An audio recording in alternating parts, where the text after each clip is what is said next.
inspiratif, dan edukatif. Terkadang lucu dan mengharu biru. Inilah Teras Alku2, teman inspirasi sahabat Alku2.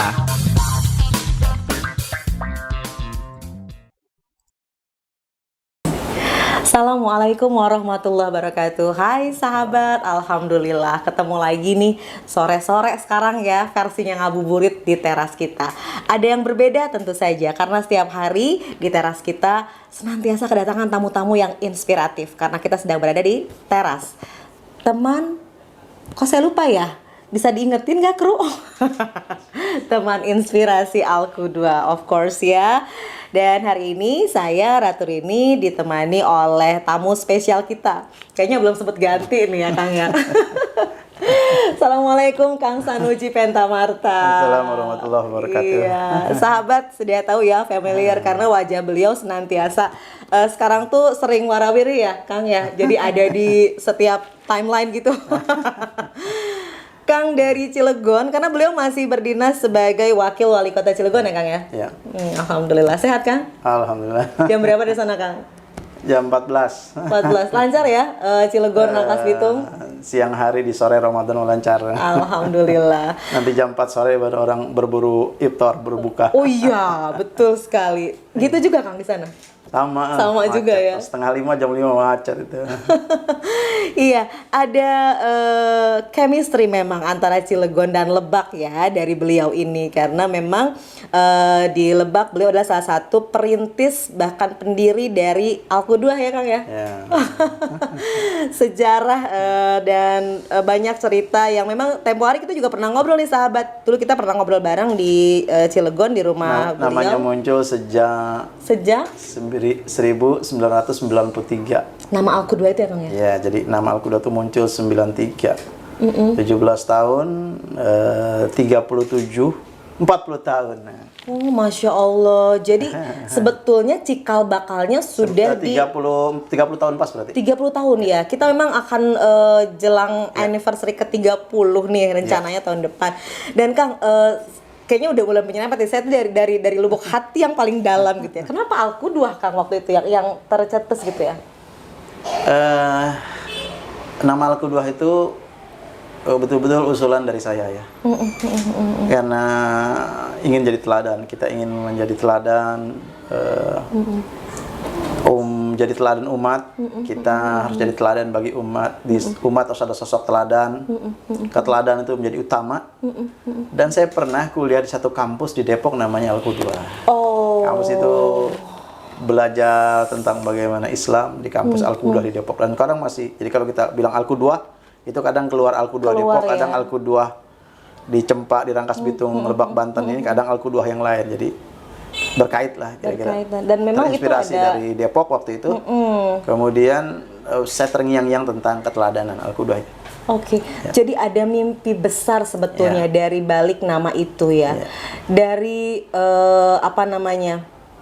30 tahun, kita jelang 30 tahun ya Kang. Kemudian dengan impian awal atau ide awal Alku2 itu apakah kesan apa sih yang Kang Sanusi sekarang kalau misalnya ngomongin Alku2 yang dulu awal cita-cita sama yang sekarang gitu tuh? Memang dulu kita bermimpi ini menjadi sekolah teladan, sekolah calon para pemimpin yang akan memberikan keteladanan ya. Saya ingin sekolah ini sekolah yang nyaman untuk anak-anak kita, rumah kedua bagi anak-anak Indonesia, anak-anak Lebak, anak-anak Banten, ini rumah kedua bagi mereka. Dididik dengan cinta dan kasih sayang. Ingin sekolah ini ibarat taman surga, makanya sekolah ini luas, lebar, taman-tamannya banyak. Walaupun prakteknya itu dilakukan oleh para guru yang tidak mudah ya, tidak mudah mendidik manusia. Kalau membentuk bangunan, membentuk bangunan, membentuk alat tuh mungkin lebih mudah, tapi membentuk manusia begitu ada persoalan hati yang tidak bisa diraba. Jadi mendidik jiwa, mendidik kolbu itu ternyata punya tantangan tersendiri. Tapi alhamdulillah bersyukur itu kita lewati hari demi hari dan sekarang Alku2 menjadi satu sekolah yang pilihan di Lebak, satu sekolah yang diperhitungkan di Banten, ribuan alumninya tersebar di seluruh Indonesia dan di berbagai negara bahkan. Oke. Dan tapi kita tidak pernah berpuas diri, harus terus menjadi sekolah yang diperhitungkan di tingkat internasional. Jadi cita-cita ke depannya dia menjadi sekolah internasional. Sebagaimana Islam rahmatan lil alamin, maka Al-Qudwah menjadi rahmatan bagi alam semesta.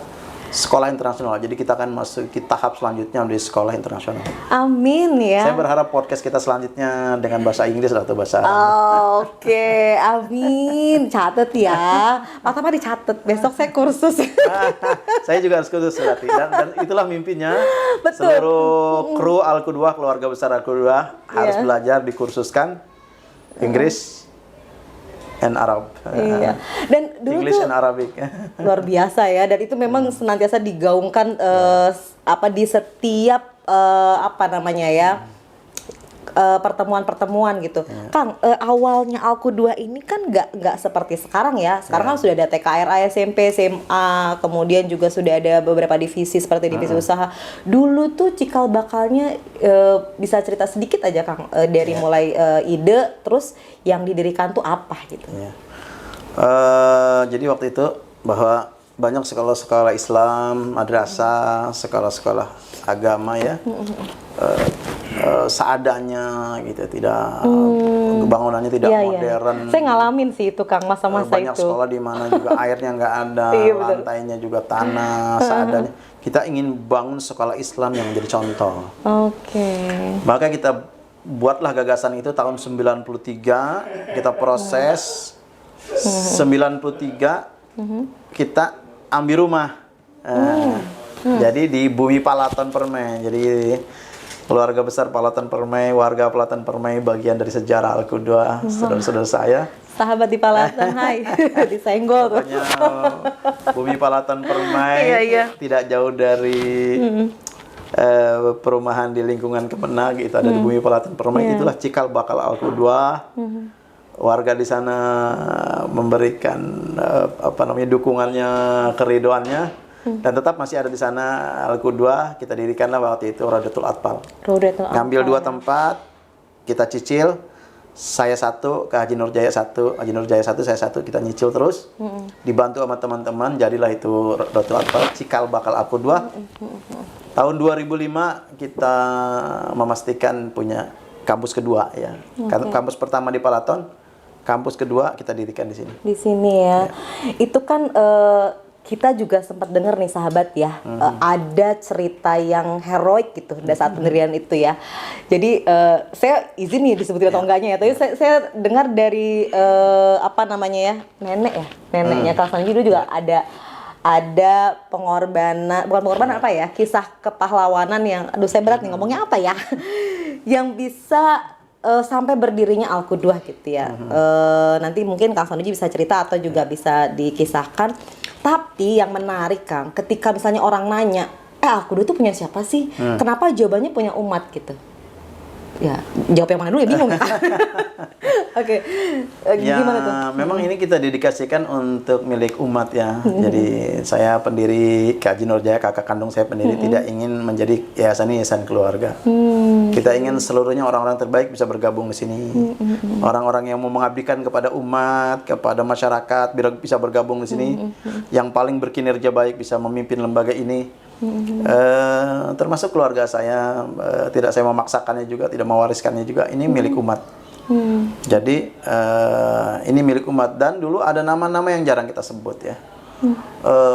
Kita harus juga membuka lagi nama-nama yang terlibat di awal. Misalnya ada Bu Airi Mamulyani, ada Pak Effendi Salam, ada Pak Selamet ya, ada Pak Suparto. Itu nama-nama di awal yang sangat terlibat. Pionir ya Kang ya? Ya. Di samping ada Bu Nani Suryani yang sekarang juga masih.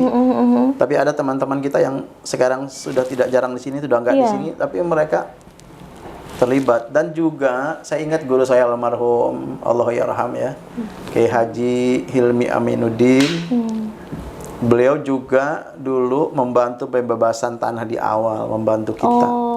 Jadi mungkin ini mengapa ini jadi tumbuh besar, karena keikhlasan para pendirinya, keikhlasan para teman-teman yang mungkin namanya nggak pernah disebut gitu, nggak mendapat kedudukan di yayasan ini. Termasuk Allahyarham Kiai Haji Hilmi Aminuddin membantu pembebasan tanah di awal. ya. Oke. Termasuk juga almarhum yang bangun ini Pak Kayat ya. Hmm. Pak Kayat di awal-awalnya kita bayar seadanya, ada dana kita bayar. Jadi termasuk juga pengorbanan dari istri dari Kak Haji Nurjaya, Ibu RT Rudiati, itu juga luar biasa ya. Jadi banyak peran yang memang mereka kayaknya semuanya punya satu harapan yang sama ya Iya. Kang ya.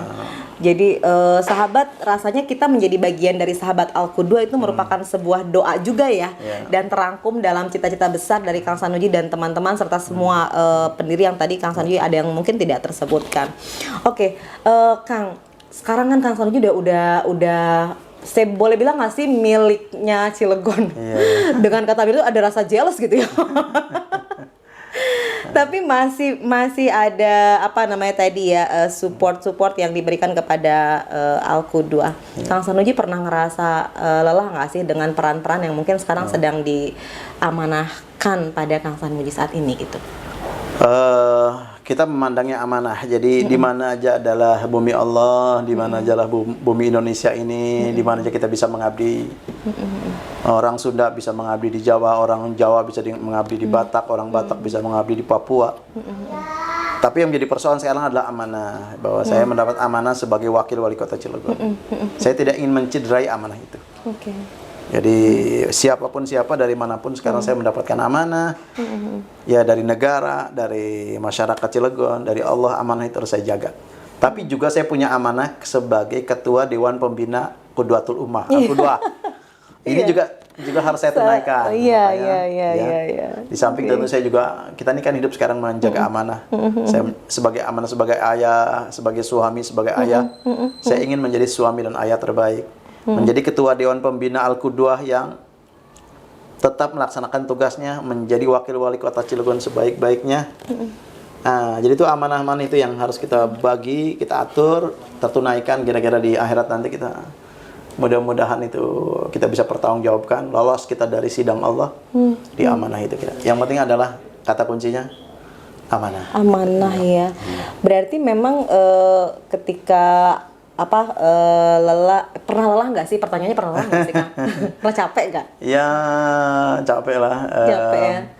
Karena saya dengar gini loh. Nggak ada yang nggak capek. Iya sih, sahabat. Jadi jangan galau-galau ya. Walaupun sekarang lagi puasa, lagi capek. Emang hidup tuh capek gitu. Oh enggak ya, Kang. Apa namanya? Saya pernah dengar nih, Kang Sanuji itu punya energi yang kayak batu baterai gitu ya. Kayaknya set gitu tuh dari zaman dulu katanya sampai sekarang. Sampai saya pernah dengar juga ada yang sampai aduh saya nggak bisa ngikutin deh beliau gitu aktivitasnya. Termasuk di Ramadan ini itu tipsnya apa Kang bisa kayak gitu? Yang memotivasi saya adalah persoalan umat, persoalan masyarakat, persoalan anak negeri. Betapa banyak di antara mereka yang tertinggal, yang belum terdidik, yang belum bisa baca Quran.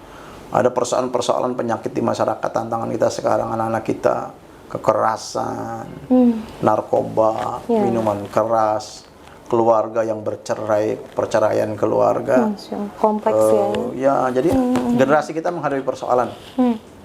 Maka nggak ada waktu kita untuk berlibur, nggak ada waktu kita untuk istirahat. Dan kalau kita makin mendalami persoalan masyarakat, persoalan generasi, persoalan anak, kita makin termotivasi gitu. Betapa senangnya membahagiakan masyarakat gitu. Betapa senangnya membahagiakan keluarga.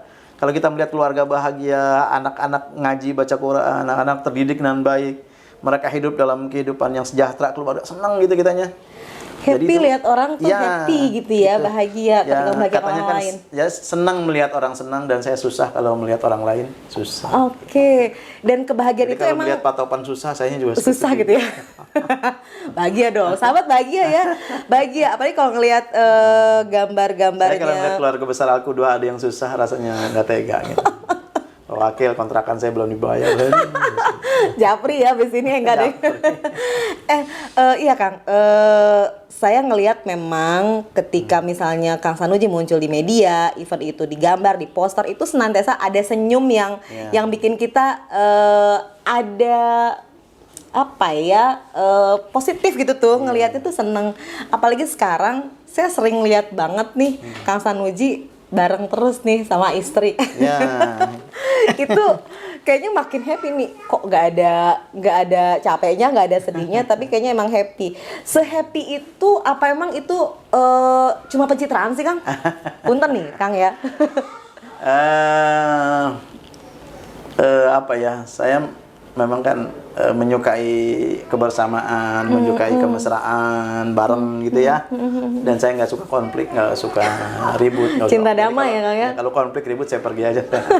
Cari tempat bumi lain yang lebih damai gitu ya. Iya.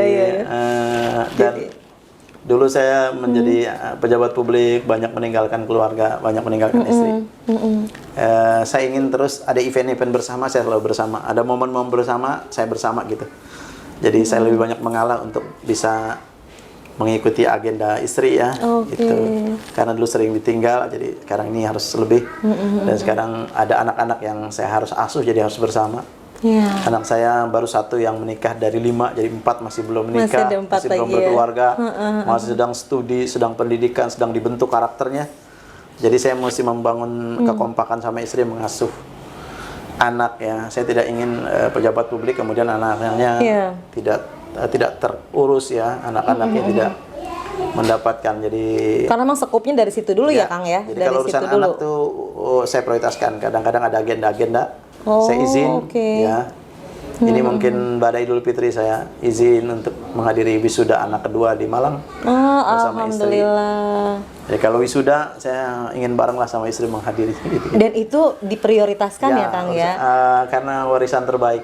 Iya. Warisan terbaik kita adalah anak-anak yang soleh dan soleha. Oke, menarik ya sahabat ya, dan ini inspiratif sekali. Jadi kalau misalnya saya sih ya ngebayangin jadwalnya Pak Wakil Wali Kota, udah gitu dengan peran-perannya yang lain, dan pasti sudah teragendakan ya, Kang ya. Dan itu juga harus bagaimana bisa mendampingi istri, berperan sebagai ayah. Itu sih kayaknya ampun gitu ya. Cuma ya tadi kita udah dapat sih clue-nya dari beliau ya. Dan semuanya memang harus ada prioritas ya, Kang ya. Kalau ada motivasi hidup kita yang kuat, persoalan menjadi ringan, agenda-agenda yang padat menjadi mudah gitu. Karena kita punya, misalnya saya agenda kadang sehari 10 titik, 12 titik. Cilegon tuh kota kecil berbeda dengan Lebak. Lebak tuh 17 kalinya kota Cilegon. Cilegon tuh 1/17-nya Lebak. Kalau di Lebak mungkin agenda 3-4 sudah sampai sore. Di Cilegon tuh agenda bisa 10-12 sehari. Wah, luar karena biasa. kota sempit, jadi setengah jam langsung berangkat pindah lagi gitu ya. 1 jam jalan lagi. Iya. Jadi agenda bisa sampai 12 titik. Nah, memang itu perlu motivasi yang kuat, perlu fisik yang kuat, perlu menikmati gitu. Belajar terus. Kalau ketemu orang saya menikmati gitu. Oke, iya benar. Dan ini juga apa namanya, kita senantiasa ngebaca, ngelihat, karena memang Kang Sano juga termasuk orang yang concern di digital ya. Apa sih namanya ya? Zaman sekarang tuh kan eranya digital, atau orang bilang 4.0, ya 5.0, media sosial. Itu untuk generasi sekarang, pendidikan sekarang, menurut Kang Sanoji sepenting apa sih? Selalu alat itu, teknologi alat itu punya dua sisi ya. Ada sisi manfaat, ada sisi mudarat. Memang ini teknologi tidak bisa kita tinggalkan. Ya walaupun sebenarnya bisa kita tinggalkan teknologi, kembali ke alam jadul, tapi tetap ini harus kita hadapi. Mari memperkuat diri menghadapi teknologi. Karena teknologi punya manfaat yang besar. Misalnya sekarang saya sedang mendorong UMKM, usaha mikro, usaha kecil, usaha menengah, UMKM, UKM. Itu mereka harus bergerak bisnisnya ke digital. Nggak bisa lagi jualannya manual ya. Diteng-teng-teng-teng, didorong, tapi harus menggunakan digital. Digital itu pakai teknologi yang namanya teknologi handphone, teknologi Android, tablet, ya pakai laptop. Jadi mereka jualannya di dunia maya, nanti saling ngirim barang juga dengan transportasi. Jadi bisnis sekarang harus digital. Semua aktivitas sekarang harus pakai digital. Al-Qudwah disiarkan di dunia digital, di dunia media sosial. Iya benar. Seru ya sahabat, dan saya pun mendapatkan positive vibes ya di sini bersama beliau. Ini udah sore nih sebenarnya sahabat ya. Kita tape-nya udah sore, tapi wajahnya Kang Sanoji itu sama aja sih gitu tuh. Kayaknya dari tempo hari kita ngobrol pagi, sekarang ngobrol sore tuh sama aja, dan sama-sama bulan Ramadan. Jadi waktu itu Ramadan juga ya? Ramadan juga gitu. Sama Berkah aja. Ramadan. Saya sih nggak tahu nih ya, saya belum pernah ngeliat wajah stresnya Kang Sanoji. Nggak mau lah. Apa emang pernah gitu Kang? Pusing? Mungkin iya kali ya, ada ya manusiawi ya. triknya gimana Kang? Ala-alanya gitu tuh. Kan apa ya? Sembunyikanlah kesusahan gitu. Jadi kesusahan diadukanlah sama Allah. Jadi saya sering menangis sebenarnya kalau sendiri menangis kepada Allah di sela-sela wirid, di sela-sela salat, di wadah salat ya. Saya mengadukanlah semua persoalan saya kepada Allah. Jadi sebenarnya banyak persoalan-persoalan berat yang buat apa diceritakan gitu ya. Ceritakanlah hanya. Jadi saya terus melatih diri agar saya hanya bercerita kepada Allah. Sebenarnya saya punya persoalan-persoalan berat, tantangan berat, tapi saya mengadukan itu kepada Allah gitu. Karena kalau kepada manusia, ada yang selesai, ada enggak, ada yang tambah rumit, ada yang tambah tersebar. Iya. Enggak menyelesaikan masalah. Dan ketika diadukan kepada Allah, apa yang Kang Sanuji rasakan? Selesaikah atau apa? Saya bisa lapang dada saya, lega, udah lepas. Terserah Allah lah gitu. Ibaratnya saya mau Allah teruskan hidup saya, ya silahkan. Kalau Allah panggil, kalau Allah panggilannya Allah ridho ya gitu. Atau misalnya jabatan itu yang saya upayakan gitu dengan berbagai proses, tapi kalau Allah mau ambil ya ambillah gitu. Kalau mau diteruskan itu maslahat buat saya teruskan, kalau Allah mau ambil lagi ya saya lepas aja gitu. Bahagia Termasuk juga rasanya, kadang-kadang Masya Allah. ya istri sama anak kita kan bukan milik kita juga, harus sadar istri sama anak kita juga bukan milik kita. Oke. Apakah bersama sama kita, apakah bersama sepanjang hidup kan nggak mungkin juga. Ada yang pulang, ada yang pergi, ada yang lepas. Ya kita pasrahkan juga kepada Allah ini, gitu ya. Iya. Harus sadar itu bahwa Porosnya di sana ya. Sahabat, berat sih, tapi kayaknya kita bisa meniru cara ini, dan memang itu kayaknya nggak ada terapi khusus ya Kang, selain tadi memang cara pandang hidup yang Kang Sanuji terapkan sampai saat ini. Kang, makasih banyak ya, karena habis ini pasti bakal ada agenda lain nih ya. Cuma sebelum kita udahan nih ngobrol di terasnya Kang, kita sahabat ingin tadi ada permintaan tips sehat. Tadi kan tips lapang dada dan sehat dari hati gitu ya. Atau tips lain yang mungkin bisa digunakan untuk fisik kita Kang, untuk kesehatan fisik di bulan Ramadan atau seperti apa gitu. ya pertama sebenarnya kan fisik itu lahir dari jiwa ya. Jadi tetap saja modalnya adalah jiwa yang sehat ya. Jadi jiwa yang sehat, yang lapang, yang optimis, yang selalu berprasangka baik, nggak punya niat buruk, nggak punya niat jahat, gitu. Jadi namal a'malu biniat amal, tergantung pada niat. Fisik kita juga tergantung pada jiwa, tergantung pada hati. Dari situ ya itu penting awalnya, ya kan. Yang kemudian tentu memang harus banyak gerak. Prinsip saya harus banyak gerak. Jangan mager sahabat. Jangan mager. Jangan mager. Makin banyak gerak makin sehat, makin banyak gerak makin terlatih, makin banyak gerak itu. Yang selanjutnya silaturahim. Silaturahim itu memanjangkan umur dan memperluas rezeki. Kemudian memberi as-shadaqatu tatfaul bala. Sedekah itu mencegah musibah, penyakit, musibah, gangguan, kejahatan. Itu bisa dicegah dengan banyak bersedekah. Jadi bersedekahlah kita, gitu ya. Oke, semangat ya sahabat puasanya. Udah termotivasi, kemudian terinspirasi, dan kita bisa curi tips dari beliau. Kang Sanuji, terima kasih banyak sekali lagi sudah hadir di teras kita. Insya Allah mudah-mudahan apa yang disampaikan ini bisa bisa jadi mood booster buat kita terus happy, sehat, dan bermanfaat tentunya untuk umat ya. Terima kasih sahabat sudah nonton kita nih. Jangan lupa komen ya, like, subscribe-nya, dan terus menginspirasi. Kang Sanuji, salam untuk keluarga di rumah, sehat selalu. Iya, baik. Baik, kita pamit sahabat. Terima kasih banyak. Assalamualaikum warahmatullahi wabarakatuh. Assalamualaikum warahmatullahi wabarakatuh. Tenang, Kang. Ya.